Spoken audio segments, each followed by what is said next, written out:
Hello, today we're going to be talking about integration of parts. No matter what part of calculus or later on for differentials or linear algebra, integration by parts is a valuable skill to have. This is something I'm reviewing and we're going to talk about this. So the first thing you need to know about integration by parts is when are you looking at a function that can be solved by integration by parts.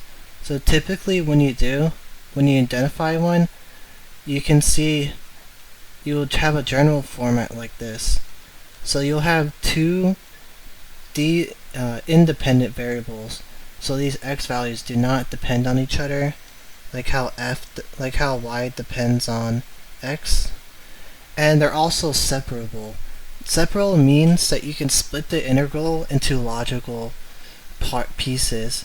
So for example, if you had a differential equation and you had some type of equation like this, you can divide by g to get g on its own and then f on its own. And that's what it means to have a separable equation. Typically, you'll also run into these problems when you can't solve by u substitution and you can't solve using just regular integrals. So we're going to start by solving some easy problems, and then we're going to get into a more challenging one for our last problem. So first one is x times ex, and you can tell that these two are separable and they're both dependent by these variables right here. The standard format that you're going to have to memorize for integration by parts is u dv is equal to u times v minus the integral of v times du. And this is a formula that you're going to have to ingrain into your brain as you go through college. Now, let's start by solving this.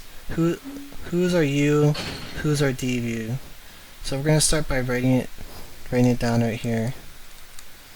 So now we're going to start writing it right here. So u is going to be one of these variables, but we need to ask ourselves a question. The reason why we're even using integration by parts is because we can't take the integral of this right here.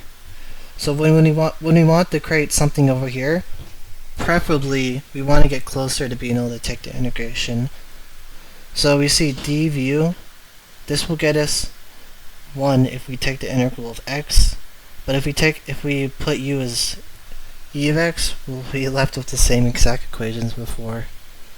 So we're going to set u to equal to x and d to v to equal e to x. And now we'll find it du is equal to 1, and then v is just equal to e of x. And now we can start solving. So the integration of the integral of this is going to be x times e of x minus our integral of v, which is e to the x, times 1, which is our dv, and it's going to be dx. And we know that the integral of e to the x, it's just e to the x. So we're going to be left with e to the x plus c for a constant, and this is going to be the solution to this problem here.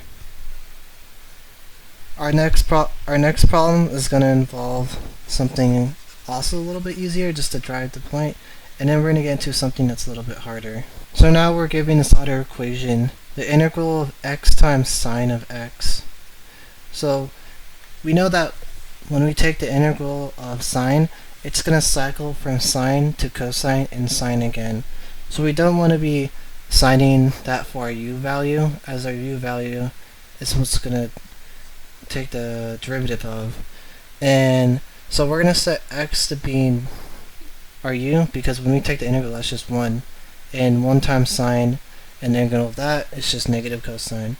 So we're going to set dv to sine of x, and the integral of that is negative cosine of x.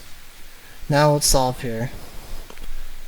So u is x is negative cosine of x, and then we have our integral, which is negative cosine again times 1, which is d view. And we know the integral of cosine is just sine, so we're going to get a sign that cancels out its negative here. And that's going to leave us with sine of x minus x of cosine of x. So that's our solution right here. Now let's move on. Now we're dealing with a problem that's a little bit more challenging here, because we want to get this into a format to where we can take this integral and use an integration by parts. We know that if we take the derivative of ln of x, that gives us 1 over x, which is what we can use in this problem right here. If we set ln of x to d view, that's going to get us 1 over x, and 1 over x times v, which is going to be 1 over 3 times x to the power of 3. That will simplify to x to the power of 2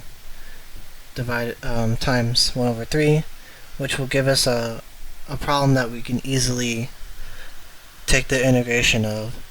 So we're going to set the u to ln of x here, and then the derivative is 1 over x.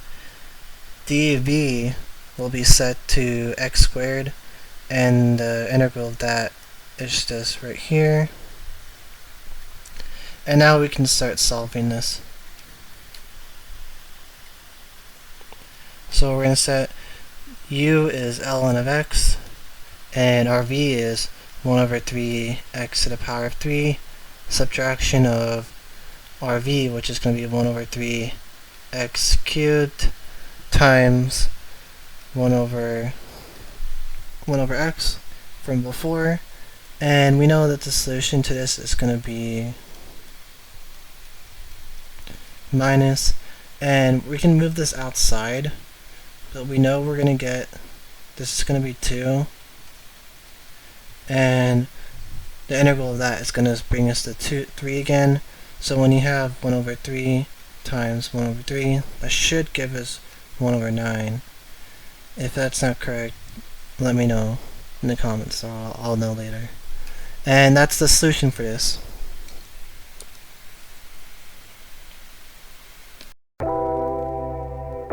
And thank you for watching my video today. I appreciate you watching to the end, and have a good day.